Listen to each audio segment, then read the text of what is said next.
The king's youngest brother, Prince Edward, actually went to Italy to represent the royal family. And I think that this will be sort of a precursor to another visit for King Charles. For years, many people believed King Charles had complete control over what members of the royal family would receive. But now, a surprising claim has everyone talking. There are all sorts of issues and circumstances there, but we've all had that same spotlight shone on our lives. We've been subjected to massive intrusions, and we all deal with it in different ways. Reports suggest that lawyers connected to Prince Edward have confirmed he is set to inherit something many believed had been kept out of his reach for years. If true, it could change how people view his place within the royal family and raise new questions about long-standing family decisions. So what exactly has been confirmed, and why is it causing such a stir? Join us in this video as we uncover the full story. The documents that changed everything. When Queen Elizabeth II passed away, many people believed that Balmoral and Sandringham House automatically became King Charles III's without question. But that is not how these two famous royal estates work. Unlike Buckingham Palace or Windsor Castle, Balmoral and Sandringham are privately owned properties. Balmoral was bought by Prince Albert in 1852, while Sandringham was purchased during the reign of King Edward VII. Because they are private estates, they follow different legal rules. They can be passed on through wills, include special legal conditions, and carry rights that continue even after ownership changes.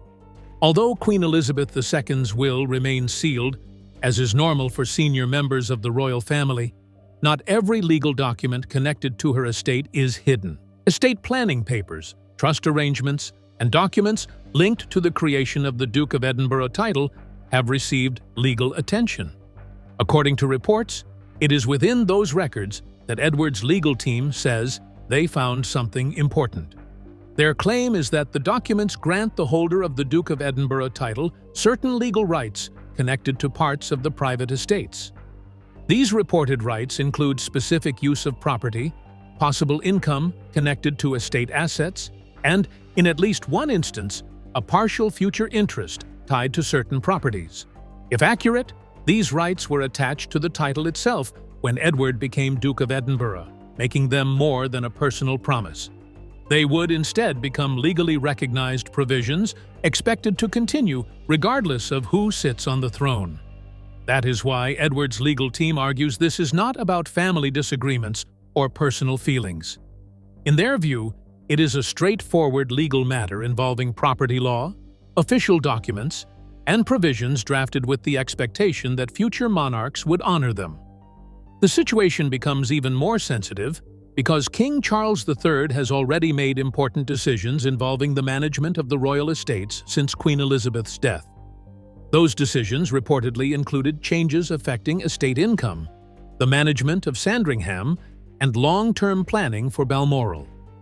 According to people said to be familiar with Edward's legal position, those decisions may not have fully considered the rights Edward's lawyers now say belong to the Duke of Edinburgh. Edward's legal team has reportedly confirmed in writing that these claimed entitlements are documented and, in their opinion, legally defensible. Reports also suggest that the palace received that legal confirmation, setting the stage for what could become one of the most closely watched royal legal disputes in years. Whether those claims ultimately succeed remains uncertain, but the reported documents have already raised difficult questions about decisions many believed had long been settled. But this was just the beginning, as more drama was unfolding ahead for the royal family. What happened?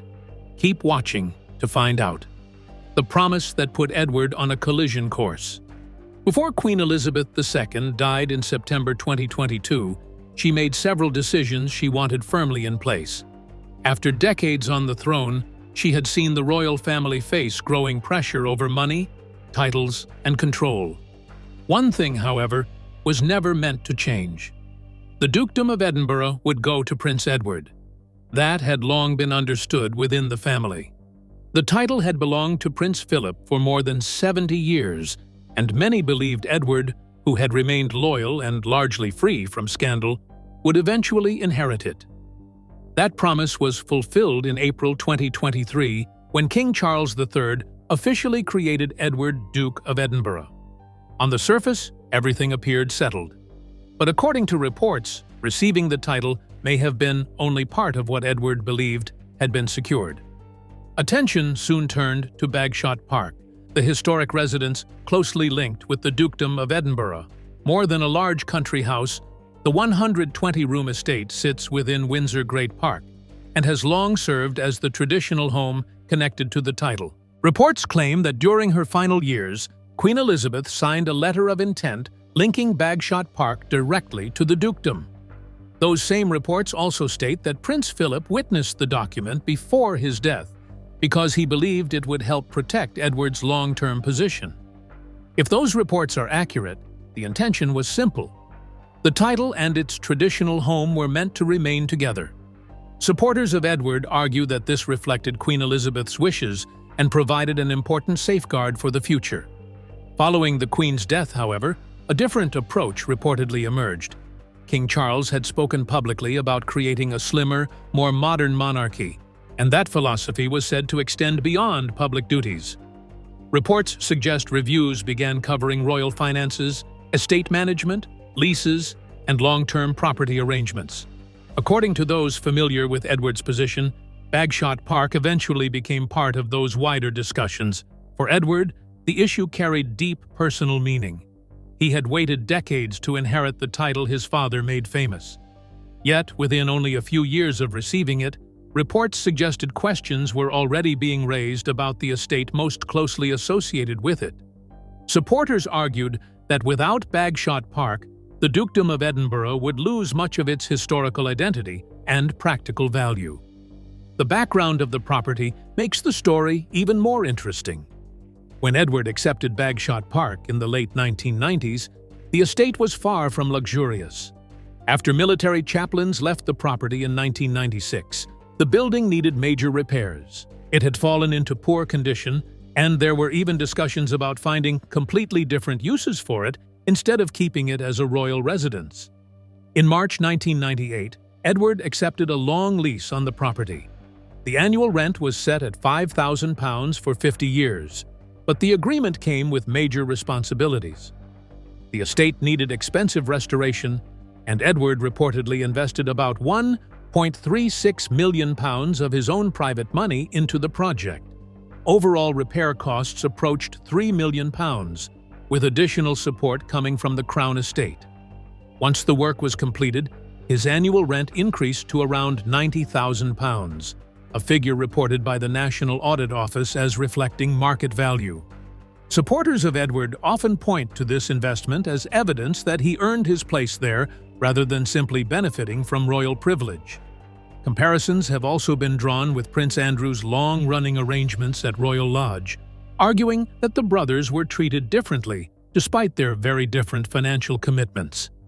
Edward later strengthened his position even further.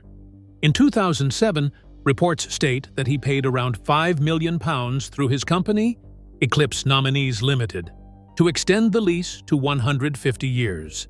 That agreement reportedly gave him significant long-term security and even the right to sell the lease under certain conditions. As property values increased, Bagshot Park itself became far more valuable, with estimates placing it at around £30 million by 2026. Because of that rising value, some observers questioned whether any effort to reclaim the estate was driven only by modernization. Others believed the property's financial importance could not be ignored.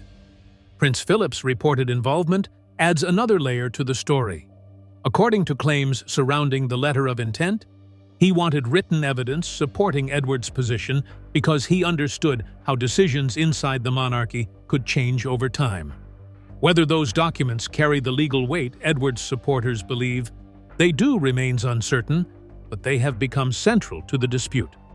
By March 2026, reports claimed Edward's legal team had assembled its case around three key points: the original lease and his financial investment, the reported letter connecting Bagshot Park to the Dukedom of Edinburgh, and years of documented maintenance showing the estate had been preserved at significant personal expense.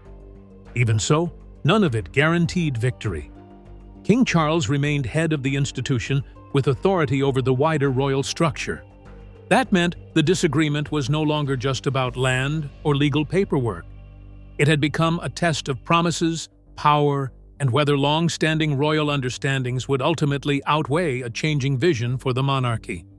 And that was only the beginning of the conflict. But the property battle soon became deeply personal when jewelry entered the fight. Stay tuned to find out. The tiara that turned a family dispute personal. The disagreement did not stay inside palace walls for long. According to reports, it quickly expanded beyond titles and estates and became something much more personal. Before Edward's lawyers reportedly presented their legal case in 2026, another issue had already surfaced involving Sophie, Duchess of Edinburgh. Reports claim that palace officials connected to Queen Camilla's office carried out what was described as a routine jewelry audit. Officially, it was presented as a standard review of royal items with historical importance. But supporters of Edward believed the visit had a much deeper purpose. They say questions were raised about jewelry Sophie had worn for more than 2 decades, with particular attention focused on one famous piece, the Anthem tiara. This was no ordinary tiara. It was created for Sophie's wedding in 1999 after being commissioned by Queen Elizabeth II. Its design reportedly included antique decorative elements inspired by Queen Victoria's private collection. For years, it became the tiara most closely associated with Sophie and the one she wore at major royal events. That history is important because, unlike some other senior royals, Sophie was rarely seen wearing the larger collection of state tiaras. The Anthem tiara became closely linked to her public role and, to many royal watchers, symbolized her place within the family. According to reports, the argument raised during the audit centered on the tiara's historical materials. Because parts of it were said to include older royal elements, some believed it could potentially be classified as crown property instead of a personal possession. If that interpretation were accepted, the tiara would belong in the royal collection and only be loaned out for official occasions rather than remaining under Sophie's personal control. Supporters of Edward immediately argued that such reasoning could have much wider consequences. If historical materials alone determined ownership, they believed questions could eventually be raised about many gifts Queen Elizabeth had given members of the royal family over the decades. In their view, the issue extended far beyond a single piece of jewelry. Observers also pointed to an older controversy involving jewelry once connected to Princess Diana. After Diana's death, one necklace reportedly returned to the royal collection before later appearing in a redesigned form worn by Queen Camilla. That episode sparked public criticism at the time, and some commentators drew comparisons between that earlier dispute and the questions now surrounding Sophie's tiara. Edward's legal team reportedly responded with what they considered decisive evidence. They claimed to possess a deed of gift signed by Queen Elizabeth in 1999, stating that the Anthem tiara had been presented to Sophie as a private wedding gift. According to those reports, the document described it as a personal possession rather than a state loan or an item held on behalf of the crown. Supporters argue that this fits with Queen Elizabeth's long relationship with Sophie. The late Queen personally awarded her the Royal Victorian Order, one of the monarch's highest personal honors for service. Taken together, they believe these gestures reflected a clear expression of the Queen's trust and intentions. Edward's legal team reportedly added another argument.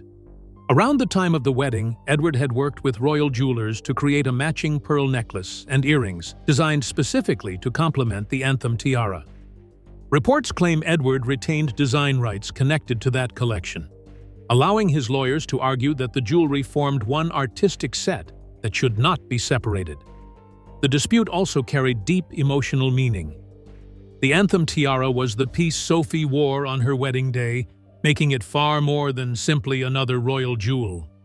During a Buckingham Palace reception in 2019, she famously referred to Queen Elizabeth as Mama while giving a speech, a moment many interpreted as revealing the close bond the two women shared.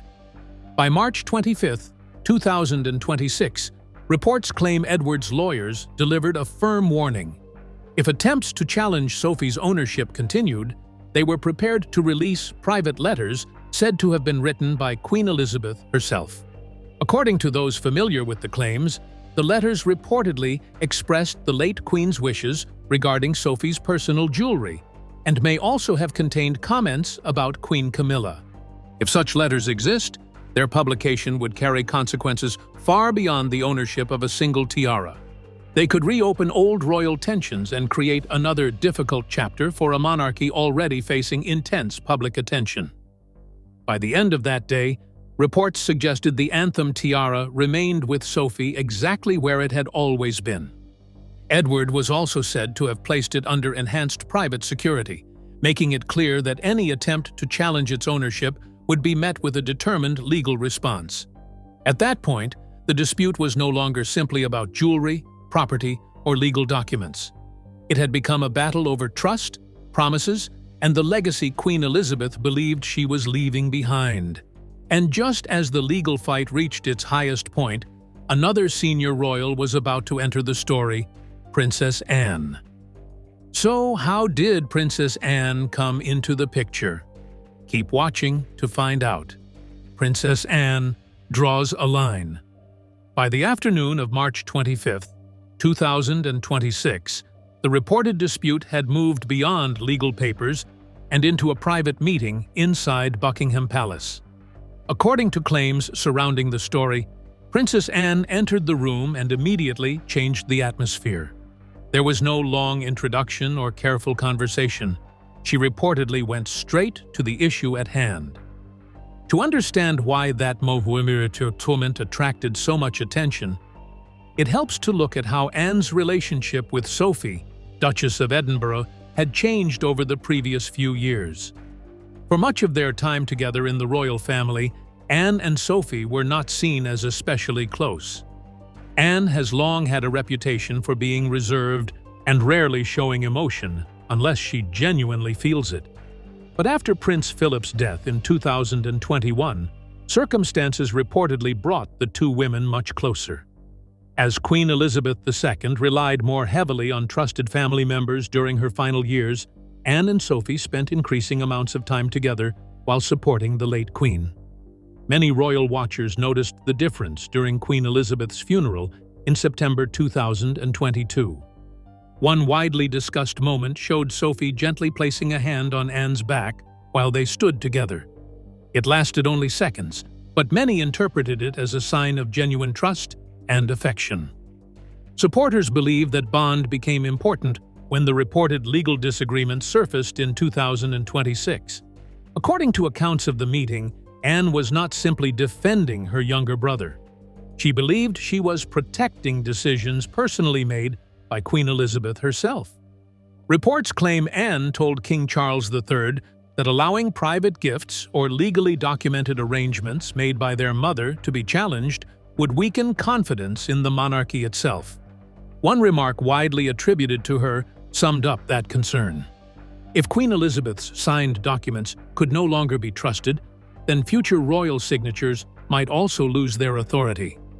Whether those exact words were spoken has never been independently confirmed, but they reflect the argument supporters say Anne was making. In her view, the strength of the monarchy depends not only on the current sovereign, but also on respect for commitments made by previous monarchs. Anne was also said to have reviewed documents connected to Bagshot Park. According to reports, she believed Edward had accepted clear legal responsibilities when he took over the estate, invested substantial personal funds restoring it, and signed agreements that the Crown Estate had formally recognized.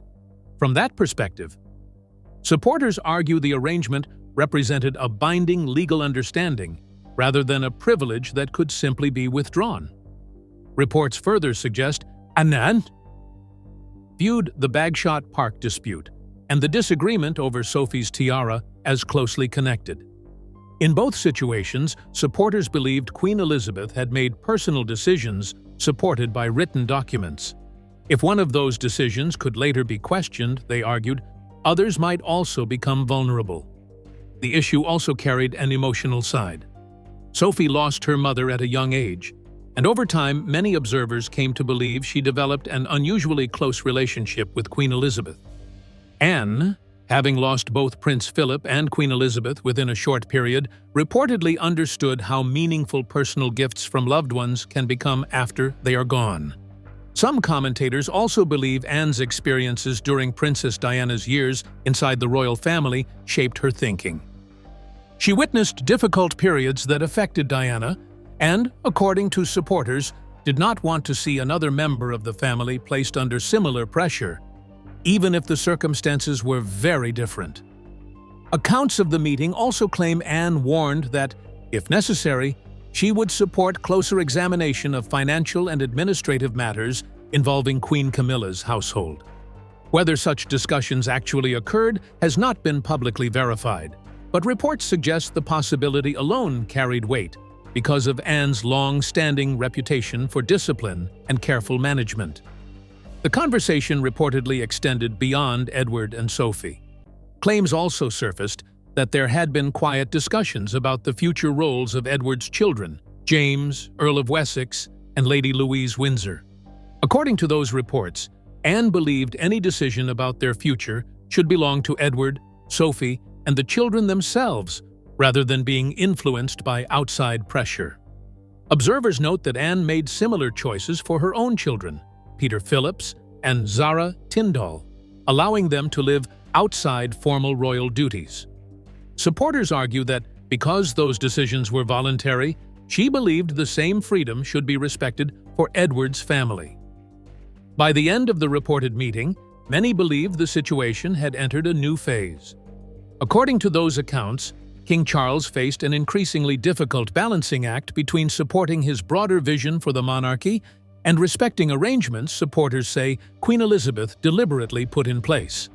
Whether the reported conversations unfolded exactly as described remains uncertain. What is clear is that the dispute was no longer being presented simply as a disagreement over property or paperwork. It had become a much broader debate over family promises, royal authority, and the lasting legacy of Queen Elizabeth II. How did Princess Anne's warning force Charles to face the legal truth behind Edward's claims? Let's find out. The legal opinion that changed the balance. According to reports surrounding the dispute, the turning point came after King Charles III's own legal advisors reviewed the full collection of documents presented by Prince Edward's team. Their reported conclusion was significant.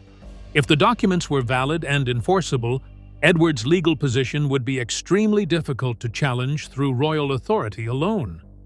For years, Charles was said to have believed that, as monarch and the person who formally granted Edward the Dukedom of Edinburgh in April 2023, he retained broad authority over matters connected to the title.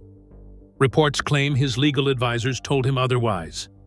Their view was that if Queen Elizabeth II had legally transferred certain rights through binding documents, those rights could not simply be changed by a later decision of the king.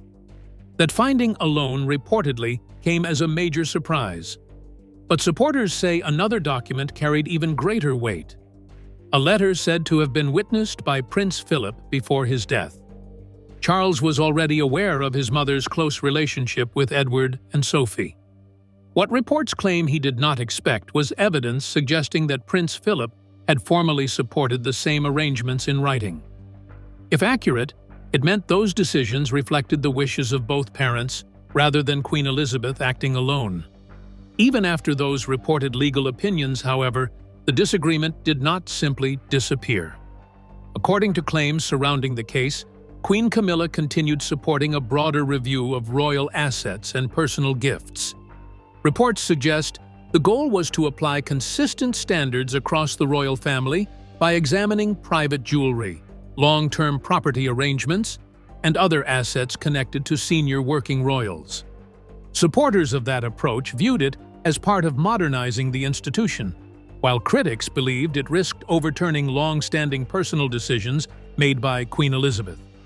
For Edward and Sophie, supporters argued the issue went beyond legal ownership.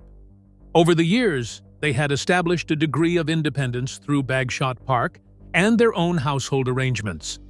Critics of the reported reviews believed any attempt to revisit those arrangements would naturally be seen as reducing that independence and bringing them more directly under central palace control. Reports also describe growing tension behind palace walls. According to those accounts, staff members quietly developed differing opinions about how the situation should be handled. Some were said to sympathize with the Edinburgh household, while others supported the king's broader plans for restructuring the monarchy. Whether those divisions were as widespread as claimed remains uncertain, but reports suggest they increased concerns about confidential discussions becoming public. One unnamed source summarized the reported situation by saying the king faced an impossible choice between supporting his wife's position and respecting what his mother had deliberately put in place. If that assessment is accurate, either decision carried the risk of creating lasting divisions within the family. Outside the palace, public perception also became an important factor. Supporters of Edward argued that during a period of economic pressure affecting many families, any suggestion that a restored home could be taken from the brother who personally invested in it would likely attract significant criticism.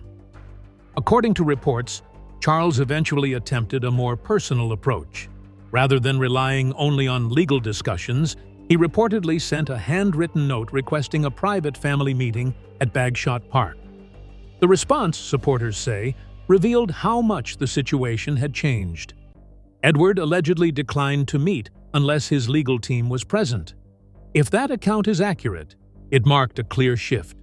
The disagreement was no longer being handled as a private family matter, but as a serious legal dispute in which every conversation could carry long-term consequences. After waiting decades to become king, Charles now found himself leading a slimmer monarchy while facing one of its most sensitive reported internal disagreements. Whether the claims surrounding Edward's legal position ultimately prove correct or not, the controversy has become about far more than property. It has become a debate over trust, authority, and whether Queen Elizabeth II's final wishes can truly be separated from the future of the institution she spent a lifetime protecting. How did the legal victory come with consequences that would reshape the family forever? Keep watching to find out. The decision that ended the fight, but changed the family. According to reports, late on March 25, 2026, a formal notice was sent from the office of the Master of the Jewel House to Sophie, Duchess of Edinburgh.